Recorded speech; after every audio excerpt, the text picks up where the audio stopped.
بسم اللہ الرحمن الرحیم۔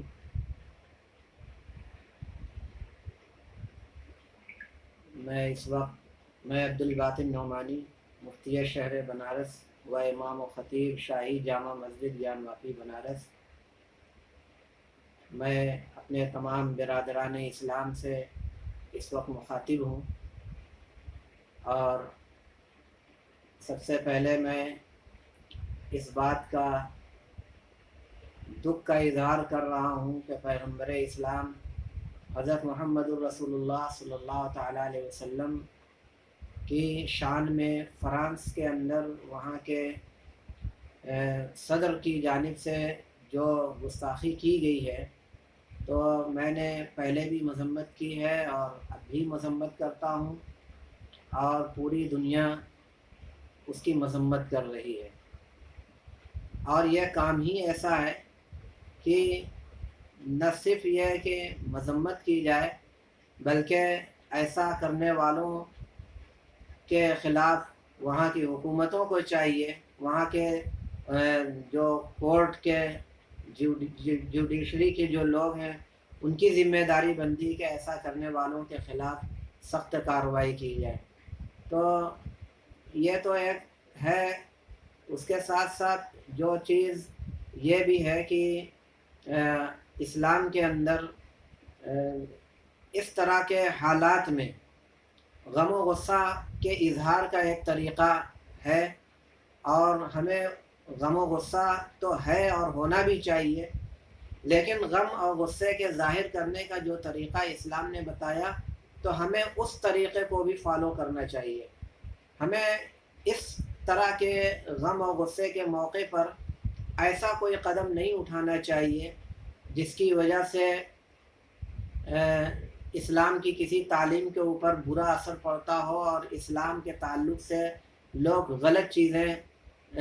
محسوس کرتے ہوں کہ اسلام اس طریقے کی ایسی تعلیم دیتا ہے۔ تو ہمیں ایسے موقع پر بھی اسلامی تعلیمات کے دائرے میں رہنا چاہیے۔ میرا اشارہ ان باتوں کی طرف ہے، جیسا کہ آج کل محسوس ہوا اور کچھ چیزیں سامنے آئیں کہ سوشل میڈیا پر ہمارے برادران اسلام میں ایسے کچھ چیزیں پوسٹ کرنی شروع کر دیں، اور ایسے کمنٹ آ رہے ہیں جو اسلامی تعلیم کے اعتبار سے مناسب نہیں ہے۔ ہمیں معلوم ہے کہ یہ سارے کمنٹس اور اس طریقے کی پوسٹ جو آ رہی ہے وہ مذہبی جذبات کو جب بھی ٹھیس پہنچے گی، کسی کو چاہے کسی بھی مذہب کا ماننے والا ہو، تو اس کی طرف سے ری ایکشن کے طور پر اس طریقے کے حالات سامنے آئیں گے۔ معاملہ صرف مسلم کا ہی نہیں، غیر مسلم میں بھی، نان مسلم میں بھی، اگر ان کے مذہب کے کسی رہنما یا ان کی مذہب کی تعلیم یا ان کی مذہب کے خلاف کسی طریقے کا کوئی بیہودہ حرکت کرے گا تو اس کو غصہ آنا ہی آنا ہے۔ تو اس موقع پر جو کمنٹس اور جو پوسٹ آ رہی ہیں وہ اسی غصے کا اثر ہے۔ فرانس کے صدر نے جو کیا سو اس کا غصہ تو تھا ہی لوگوں کو، خود انڈین گورنمنٹ کی طرف سے بھی کچھ حالات اس طریقے کے آئے، ایسے کمنٹس ہوئے جس کی وجہ سے لوگوں کو اور ناراضگی کا سامنا کرنا پڑا اور غصے کے اندر لوگ مبتلا ہوئے۔ اس موقع پر ہم جہاں اپنے تمام برادران اسلام کو یہ پابند کریں گے، اپیل کریں گے کہ اس طرح کے موقع پر ایسا کوئی کمنٹس نہ کریں جو اسلامی تعلیم کے خلاف ہو اور اس سے اسلام کی بدنامی ہوتی ہو۔ صبر و سکون کے ساتھ ہم جائز طریقے سے اس کے خلاف ہم غصے کا اظہار کریں، اور جن لوگوں نے بھی نبی پاک صلی اللہ علیہ وسلم کی شان میں گستاخی کی ہے تو ان کے خلاف ہم جائز طریقے سے کارروائی کا مطالبہ کریں، اور کوئی ایسا کام نہ کریں جو امن و امان کو نقصان پہنچانے والا ہو اور اسلامی تعلیم کے بھی خلاف ہو۔ اس کے ساتھ ساتھ ہم انڈین گورنمنٹ سے بھی ہم گزارش کریں گے کہ پہلے تو جو